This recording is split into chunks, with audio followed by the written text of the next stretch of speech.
When most people think of a fun game to play with a new group of friends, they'll typically lean toward your Mario parties or your Jackbox games, but not this guy. Over the course of a decade, I've introduced a number of my coworkers, cohorts, and companions to something just a bit different. An episodic take on Bill Willingham's iconic Fable series simply titled The Wolf Among Us. A gritty crime drama touting a neo-noir style bathed in a world of corruption and subterfuge, The Wolf Among Us is one of my all-time favorite video games. And today we're taking a deep, spoiler-filled dive, episode by episode, into what exactly makes this game so unbelievably fun to play, either by yourself or with a group of friends in tow. I've done my best to keep spoilers for subsequent episodes out of those I'm currently discussing. So if you're watching episode 2, for example, you won't find any information on 3, 4, or 5. Now, you're free to come back to this video after you've played each one, if that's your prerogative. I'd also like to point out that while the choices throughout the game lead to wildly different scenes from episode to episode, I'll be highlighting some of the routes that I, and several of the groups of people that I've played with, tended to steer toward in our playthroughs. At the end, we'll rank them from my least favorite to what I consider to be the best episode in the series. And what better place to start off than with episode 1. Now, if you ask me, it's hard to picture a more perfect introduction to this world than the first episode of The Wolf Among Us, or at least the first half. The second leans off of some of those more fantastical elements in favor of a more straightforward detective story. But let's start from the beginning. We play as Bigby Wolf, the sheriff of a small hidden community based in New York called Fabletown. It isn't long before a Fable turns up dead on Bigby's doorstep. Rather odd, considering killing Fables isn't exactly an easy task. Armed with minor evidence, Bigby and Snow White, the assistant to the deputy mayor of Fabletown, Ichabod Crane, track down leads and interview potential suspects to further their investigation. In broad strokes, the storytelling here is pretty solid. We're given some phenomenal world building and a handful of established rules before the story straight up turns those ideas on their respective heads. No pun intended. But overall, it's the subtle details here that truly define episode 1. Moments where Bigby looks tired and particularly vulnerable paint a troubled protagonist, putting on a brave face the moment he steps out of the cab. I particularly love this introduction with Toad, having Bigby draped in shadow. Mr. Toad? The use of low angles and the wide shot of the two Fables shows the imbalance of power between the sheriff and the citizens of Fabletown incredibly well. Toad's use of profanity when talking to his son. You want a big bad wolf to take you away? No. Then get the fuck back inside! Also introduces the player to the no-nonsense nature of this world. Whoa, hey! A brief encounter with Beauty sneaking out of her apartment in the middle of the night leads Bigby to either confessing or withholding information on her whereabouts from Beast, as she assures us that It's not what you might be thinking. Sex! I'd say this episode's lowest moment comes with Colin's introduction. A cigarette-smoking pig who constantly berates Bigby and chills out in his apartment was a bit strange, but I just got done talking to a 3-foot-tall toad, so who the hell am I kidding? That said, the dialogue throughout episode 1 is usually pretty good, fairly grounded by the performances and the interplay between characters, though you'll get the occasional odd line that just doesn't work, and they're most evident in this scene. How do you think this all works? I don't know. How? By being big and being bad. Take whatever you want, just please don't hurt me. Luckily, the introduction of Snow helps to shift the tone, and small interactions like this go a long way to highlighting a nice chemistry between our two leads. A car ride near the end of the episode that delivers a fair amount of exposition works incredibly well as a newcomer's guide to their relationship, though I didn't like how it asked me to name a prime suspect for the murder so early on, considering I had absolutely no idea who the hell Bluebeard was at this point. So that was just sorta dumb. But yeah, the first half of this episode is pretty top-notch. I love the design of the business office, kind of like that one scene from Harry Potter and the Goblet of Fire with how absolutely massive it is on the inside. I love the actual book of fables brought to the pair by Buffkin. It's a really nice touch, a sort of history book that details who we may be interacting with as we continue our investigation. The tonal shift that occurs when the group learns of Faith's backstory is also worth a mention. The queen grew ill and had her husband promise to only marry the most beautiful girl in the kingdom.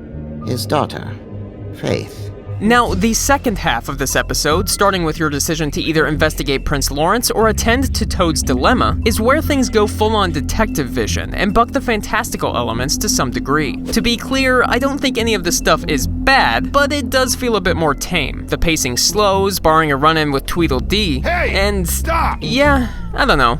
It's fine. Bigby! And Miss White! Surely you didn't come all this way just for my bother? I enjoyed piecing together Toad's situation. The fact that the game actively relies on you to catch him in lies is an interesting bit. I also really like this line at the bar when Bigby's sitting next to Gren. A lot of stools in this place. If I sit over there, I'm gonna have to yell to talk to you. And I don't like raising my voice. Unless I really have to. The episode's climax at the Trip Trap also gives us a fun glimpse into Bigby's powers as a fable. To be honest though, the final decision of who to detain out of Tweedledee or the Woodsman is just too easy. Pretty much everyone leans toward this guy. Fuck, man! That's not necessary! Necessary? Is it necessary for me to drink my own urine? Probably not. The highlight of the entire episode, however, comes in this final scene. As the police gather in front of Bigby's apartment building, the scene slows as the sheriff approaches, only to discover the severed head of Snow White. What an episode. Now, is it perfect? No. The latter half meanders a bit too much, and there are some inconsistencies with the dialogue. But once you've finished episode 1, you're gonna play episode 2. It's not even a question at this point. You're invested. You're seeing this through. And luckily, if you're playing through this game now, you didn't have to wait almost 4 months for episode 2 to come out. Yeah, 4 months.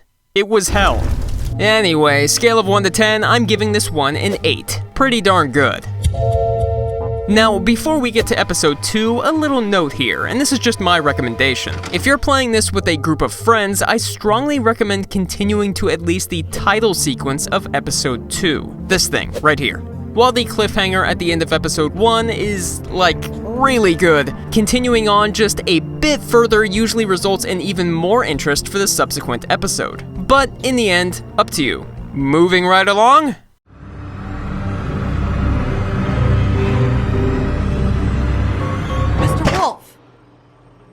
Episode 2 begins by reopening old wounds before transitioning Bigby to an interrogation room as the police desperately search for a suspect. You're making this more difficult than it has to be. This opening gives the player time to process the events and air out their own frustrations about what happened before... Just make it stop. We have to go, now. Holy shit, you fucking killed her, dude! It's just a memory wipe spell. Very expensive, but it works. The following conversation with Ichabod allows for more sympathetic responses to Snow's death, which, despite the cold demeanor of both parties, feels appropriate to balancing out Bigby's grieving process. The sheriff then switches roles, now taking up the mantle as the interrogator, able to use force more freely or use cunning and manipulation to ferret out answers. Look, Bigby, we're not on opposite sides here. My brother and I are trying to get to the bottom of things. Same as you.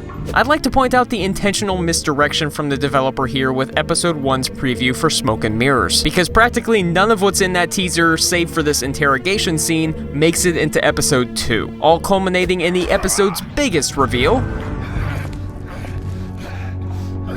Snow! What's going on down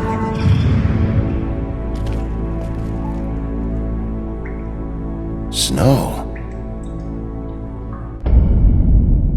My jaw hit the floor. For those who've read the Fable comics, this probably didn't come as much of a surprise, but for the uninitiated, it's a genuine mind blower. I could talk about this reveal for hours, because for me personally, I think it's one of the undeniable highlights of this series. Watching people react to it in real time genuinely gives me life. After a short discussion revealing that the deceased Fable was glamored to look like Snow and that her body was found in the river by Toad's son, Bigby is once again thrust into the interrogator role. It's a fun scene, reinforcing the idea that the sheriff's reputation often precedes him even among younger members of Fabletown. Is it true? You know when people are lying? It's my special power. I always know when people aren't telling me the truth. The following sequence is also a lot of fun, or at least as fun as performing post-mortem medical examinations usually happens to be. It's probably not that fun, forget I said anything. Regardless, this is one of those scenes where we get some nice world building. Black market glamours are typically of lesser quality, and if you're paying attention, knowing what we know about Crane having completed this episode, he's especially nervous here. We're thinking it's black market. We should really be regulating this kind of thing. Yes.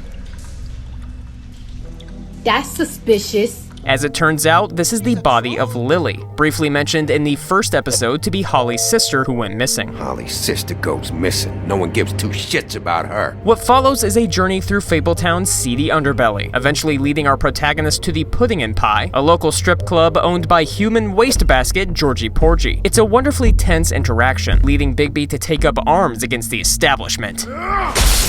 Oh, for fuck's sake. Regardless, your talk with Nerissa is an interesting one as we learn more about her life, the sacrifices she's been forced to make, and how employment at the Pudding and Pie works, though something seems to be preventing her from giving Bigby further information on the murder. We can't talk about work. This is a murder case.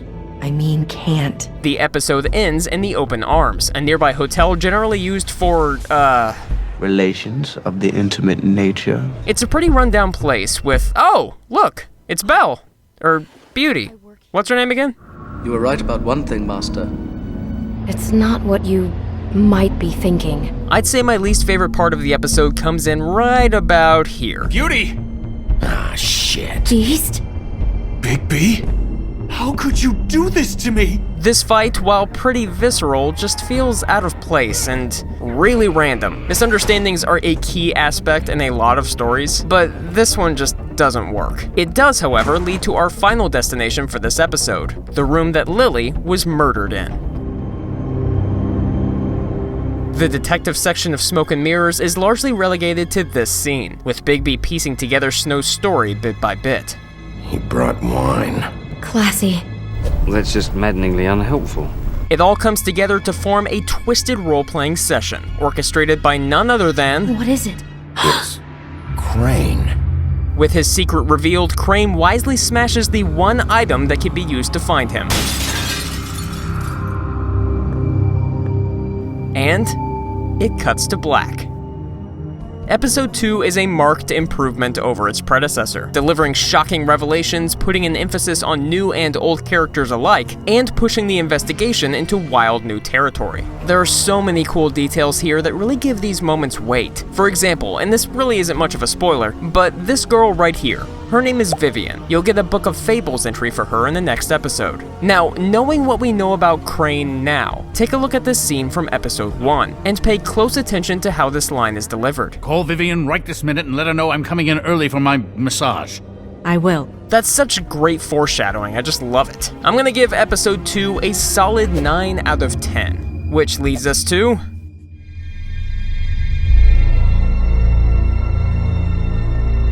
Motherfucking piece of shit. Crane? Looks like we've got a target. But first we gotta figure out what's going on with Beauty's weirdly stiff walk cycle.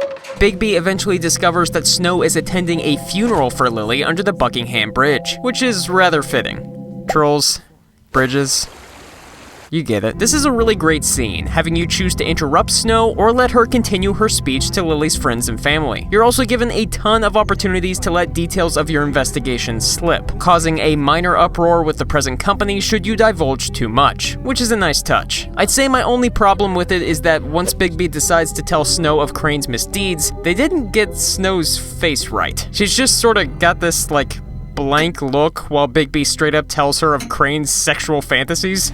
This is...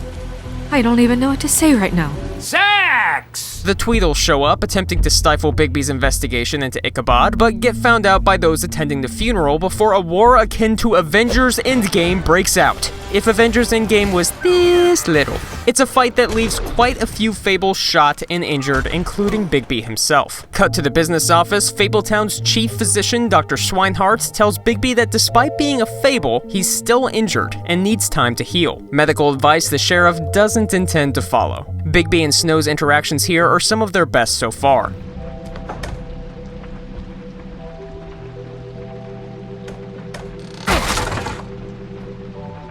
The episode's main hook is revealed when it's discovered that Crane not only shattered the magic mirror to cover his tracks, but stole a piece to prevent its immediate repair. Moreover, he plans to meet with a witch at 2 a.m. this very night to retrieve an enchanted ring. An interruption from Bluebeard puts the pair on their heels before the group settles on investigating 3 areas for more information on Crane's appointment: his apartment in the Woodlands, the Tweedle's office, or Holly's bar to go through Lily's belongings for clues. Bluebeard assures you that he plans to investigate what you don't. This moment is typically where playthroughs diverge. There is literally a character that players can miss an interaction with if they choose the right combination of locations. Furthermore, Bluebeard's largely selfish motivations and propensity to fly off the handle lead to some rather unfortunate outcomes if you attempt to visit locations after he's already been there. Choose Crane's penthouse, he'll head to the Tweedle's office, manipulating evidence to suit his own needs. All of it played behind a ticking clock that keeps the tension high. At 2 a.m., this meeting's happening, whether you're there or not. This is such a cool idea, makes the experience more personal to each player and gives their choices more weight. Some may interact with Jack Horner in Crane's apartment and get this gem of a line. The white deer. Do you always talk to yourself like that? Others could pay a visit to Holly's bar and interact with Gren, who's been mixing his pain medication with alcohol, and get this absolutely perfect interaction. What a fucking day. And I swear to God, everyone laughs at this. That said, regardless of the destinations you choose, Bigby will eventually find what he's looking for, leading both he and Snow to the apartment of one Auntie Greenleaf, Crane's witch who's been making his black market glamours. Problem is, we're 14 minutes late, and upon arriving, we finally get to meet... Hello? Hi. I absolutely love this scene. There's this air of confusion surrounding everything as Bigby and Snow talk their way into the apartment, Rachel feigning ignorance whenever something like glamours are mentioned. However, smelling Crane's aftershave in the air, Bigby makes his way to a glamour tube on the desk before this happens. Auntie Greenleaf. It hurts when you do it that fast. That's what she said.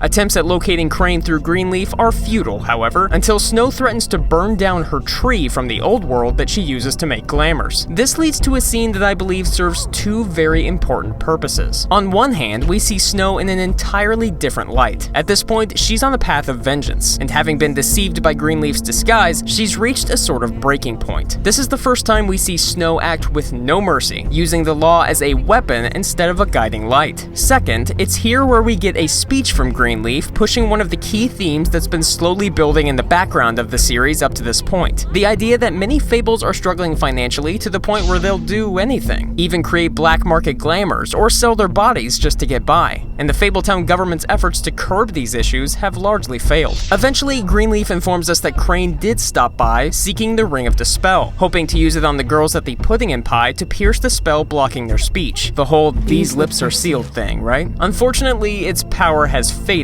rendering it useless. Yet despite getting the information they need, Snow orders Bigby to burn down the tree anyway, to which the player can agree or decline, though I found most pick the latter. What's more, you can actually recruit Greenleaf to be a witch who works for Fabletown, even though she's not necessarily jazzed about the offer. Just don't expect me to bow down to your little woman here. Leaving apartment 23, the 2 make their way to the Pudding and Pie to confront Crane, who falls to the ground upon realizing his efforts are largely in vain. I didn't kill those women, Bigby. Please, I had nothing to do with that. Yet, despite everything, he claims innocence to the murders of Faith and Lily, to which Snow, referencing his demeanor, actually believes. Regardless, due to embezzlement, Snow and Bigby take him into custody. Or at least, they try. Again, we're given another fantastic scene filled with striking lighting and a boatload of tension, as the trio is cornered in the back alley before a new antagonist reveals herself.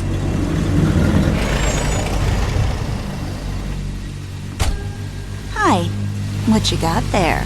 This is the first time where the Crooked Man, someone we've only heard whispers of up to this point, plays a more direct role in the proceedings, at least through his cohorts. Bloody Mary's introduction is chilling, as is Bigby's transformation into a wolf to deal with the situation, culminating in a shocking decision to either kill Tweedledum or spare him. It's a tough call, reminiscent of some of the decisions found in the Walking Dead game. Just as Clementine watched from a distance, so too does Snow, subtly influencing your decisions. Of the groups I've played with, I've seen this decision go both ways. Regardless of your choice, Bigby is shot in the back by a silver bullet, the first time we've seen anything put him down outright. But before Bloody Mary can strike the final blow, Snow bargains for Bigby's life, giving us a glimpse of the Crooked Man's influence over his henchmen with a simple wave of the hand. Crane is handed over to the opposition, and Bloody Mary confirms Snow's suspicions. Oh, and just between us girls, Crane ain't no killer.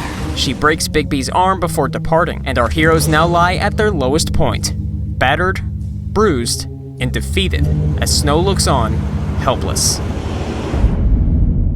Give this episode credit, it covers a lot of ground. There's plenty of intrigue, some interesting decisions, and a fantastic ending set piece that delivers on so much of what the series has been building up to. 8 out of 10, this one's really good, setting us up perfectly for episode 4.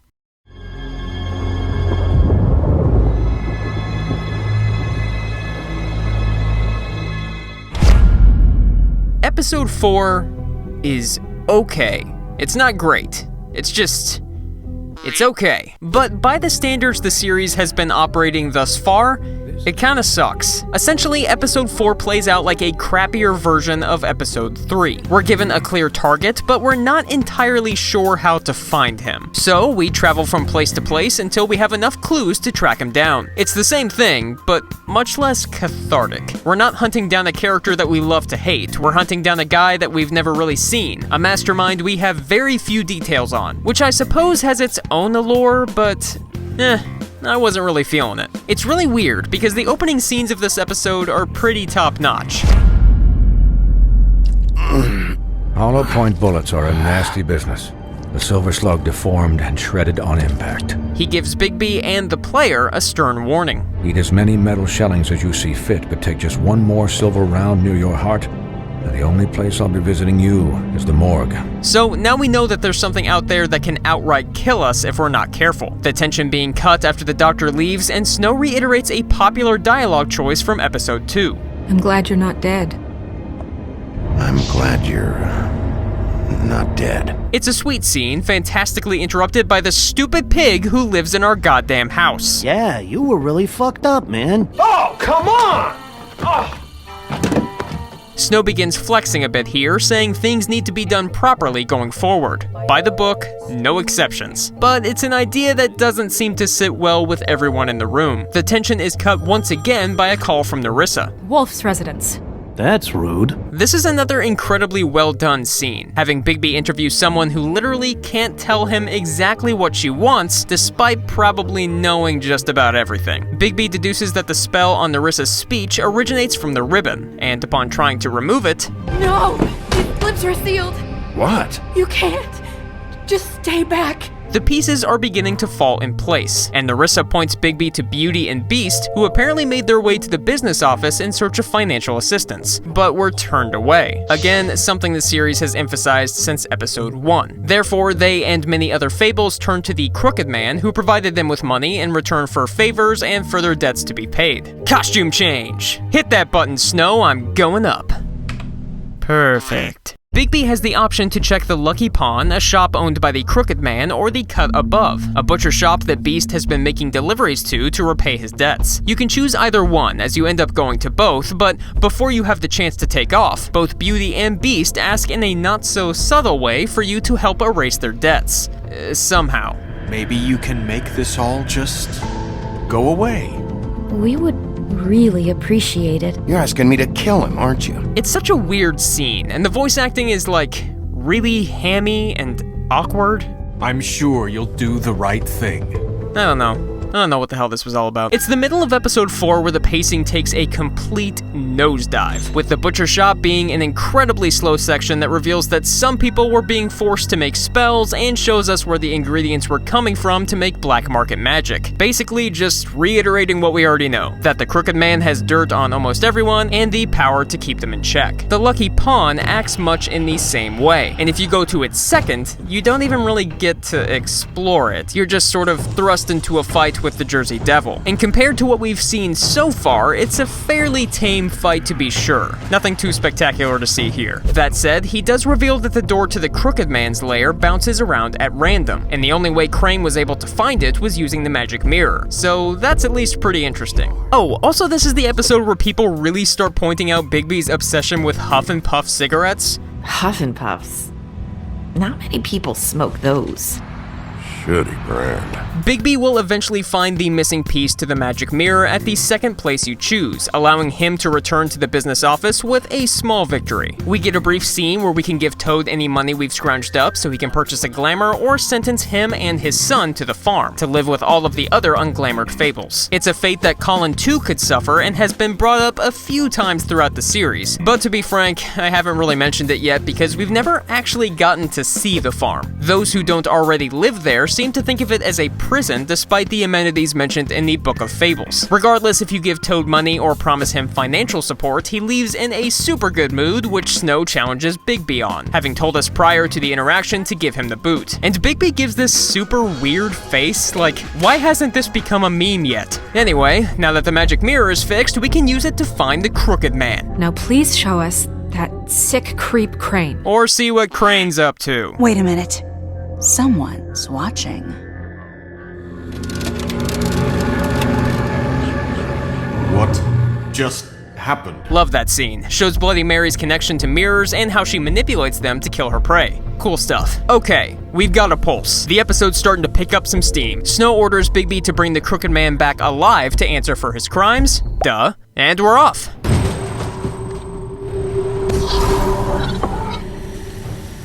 Oh look, it's Tiny Tim. Or just... Tim. Regular Tim. This scene just has Tim telling Bigby that the Crooked Man isn't all that bad while guiding him to where they'll be meeting. It's a fairly decent exchange. Bigby lights a cigarette. Yes, I'm telling you now to just pick the smoke option because it's totally worth it. And just like episode 1, we cut to black. In sheep's clothing is, fittingly, the black sheep of the series up to this point. The uneven pacing holds this one back big time. But there are still moments here that stand out, primarily sequences in the beginning and the end. That said, it still comes off as noticeably weak by comparison. Maybe it's because of the shift in narrative focus from a mystery to a straight-up catch-me-if-you-can crime drama. Maybe it's because I hate fun. Regardless, I'm giving this one a 6.5 out of 10. Still okay, but noticeably lacking compared to episodes 1 through 3. That just leaves us with... Please, Sheriff, relax for a moment, will you? Do you want a drink? Something to eat? After actively killing our lungs and the crowd of ne'er-do-wells, it's time to find out who actually murdered Faith and Lily. It was Georgie. Now, I both love and sorta hate this moment. On the one hand, I love how unceremonious this revelation is. There's no musical sting, no... It's just Georgie, and he's pretty upfront about it. Yeah, I killed him, so what? However, it's so underplayed that it sort of feels like you're being lied to. It isn't until a few moments later that Georgie confirms this accusation outright upon revealing that the Crooked Man ordered him to take care of Faith and Lily. Nevertheless, a brawl ensues once the Crooked Man attempts to hand over Georgie, resulting in this awesome scene.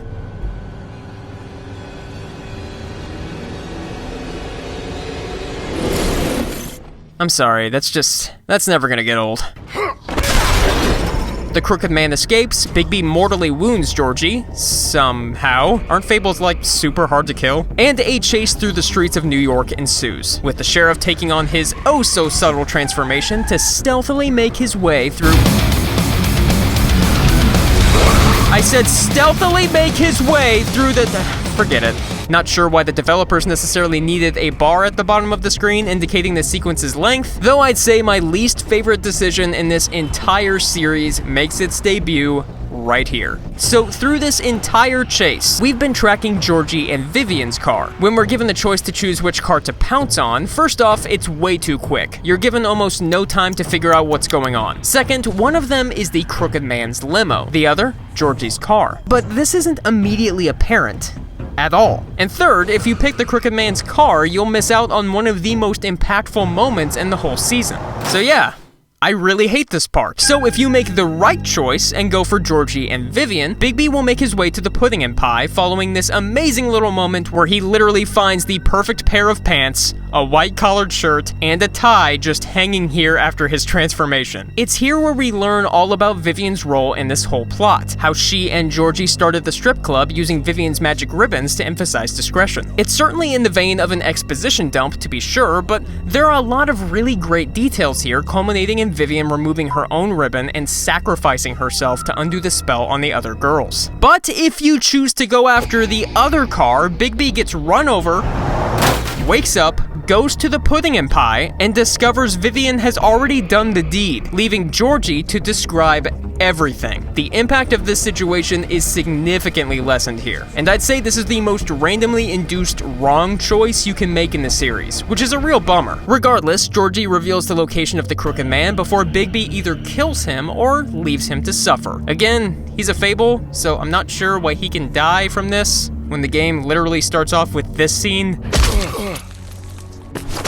I guess in the comics, this is sort of explained by a fable's popularity leading to increased durability, but that's never brought up in the game, so this whole scene comes off as a bit strange. Bigby travels to an old foundry by the river and finds not only the Crooked Man, but also Bloody Mary, who proves to be a quick and unpredictable foe with the ability to multiply. The episode's action-heavy climax is an interesting one, having Bigby ascend through his various Super Saiyan stages before achieving his ultimate form as a giant wolf. It's a cathartic scene to be sure, let down by the fact that it's just a huge series of QuickTime events, which I know, like, that's how this game works, but being the longest fight in the entire season, you're definitely feeling those repeated button presses by the end of it.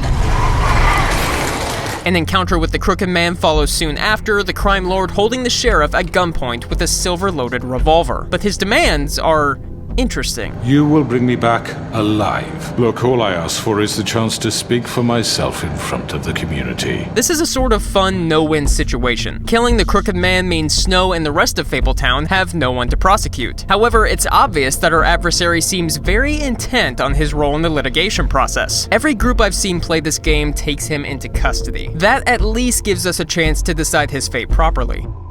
The final trial is an interesting one, with the Crooked Man speaking on the failures of the Fabletown government and his organization's success in providing jobs to those who need them. When your government abandoned you, left you poor and helpless, I was there to look out for you. It's a theme that's been festering in the background for most of the series, and the dichotomy between Bigby's fight with Bloody Mary and his more intellectual battle with the Crooked Man is on full display. We go from a big boisterous fight to one of tactics and cunning, and it's a rough one. Many of Snow and Bigby's arguments routinely get turned against them, and the full weight of the decisions we've made over the course of the game seems to be coming back around to either help or hinder our cause. You won't answer for your employees' behavior, but I must perish for This mine. is completely different. For all of these reasons, I feel like this scene acts as a perfect end cap to this season. Regardless, Nerissa comes in with the last-second save to act as a witness to the Crooked Man's misdeeds, allowing Bigby to choose his fate. Lock him up using magic, i.e. turn him into a crow, throw him down the witching well, or rip his head off. Jesus. You'll get some nice flavor text to highlight your decision before the game jumps forward to the next day. It's here where we get a rather Orwellian reminder that this government remains largely unchanged despite what has happened. The line to the business office is just as long and cumbersome as ever, Snow remains too busy to deal with the day-to-day on her own, and those with monetary power are given a free pass to influence Fabletown's inner workings. Pretty depressing. Bigby sees Toad and his son off to the farm, another sign that regardless of your intentions, the laws dictate who is in the right and who is in the wrong, and we end with Nerissa giving Bigby the final bit of narrative exposition to why Faith and Lily were murdered. And despite all we've seen within the last few minutes, our efforts seemingly having no effect on the cycles of Fabletown government, Nerissa reassures Bigby that he and Snow can make a difference if they work hard enough. It culminates in the final words of spoken dialogue in the series. You're not as bad as everyone says you are. Yep, that was Faith, glamored to look like Nerissa the whole time. You're not as bad as everyone says you are. It would have been a better twist if it was more clearly hinted at. I found that most people, myself included, didn't quite understand what was going on the first time around, as we're just sort of shown Bigby reacting to memories of conversations he's had about Faith and how Nerissa had a few similar lines of dialogue, but most people end up following her anyway. I'll see you around, Wolf. The final episode of The Wolf Among Us is pretty good. It doesn't shy away from what you'd expect from a conclusion to this series, but its ending does feel slightly hollow in some areas. Many of the stories here never see a true conclusion. Part of me really appreciates that. This was obviously a well-loved comic book series prior to the game's release, so there are definitely more stories that can be told in this world. To me, that's incredibly exciting, if not a bit unfulfilling in some ways. Mixed emotions perhaps, but I still think this ends things well enough for it to walk away with a 7.5 out of 10. So let's put this whole thing to bed and rank each episode from worst to best. Alright, let's get this over with. In my opinion, this is the weakest link in the series. In Sheep's Clothing feels too short and inconsequential, having Bigby actively search for a MacGuffin in order to find the bad guy, which is one of my least favorite plot scenarios. While there's fun to be had in its intro, and the scenes that take place in the Crooked Man's lair offer a stark contrast to what we've seen up to this point, those two sequences aren't enough to lift a somewhat boring middle sequence that fails to move the series forward in interesting ways. Not too much to cry about here. The ending isn't too bad despite some loose threads and a boss fight with Bloody Mary that's visually appealing, but not too much else. This is mainly just one big chase sequence followed by a trial, so it feels a bit short by the end, but it's by no means bad. Serviceable is the word I'd use, and hey, that's better than being just plain awful. Fabletown wouldn't be the same without you. Mr. Toad? A near-perfect entry into the series is bogged down slightly with a more by-the-numbers second half, but what's on offer here is truly fantastic. The world building is second to none, the ending unforgettable. With an intro like this, it's no wonder why people stuck around for the subsequent 4 episodes. You're not as bad as everyone says you are.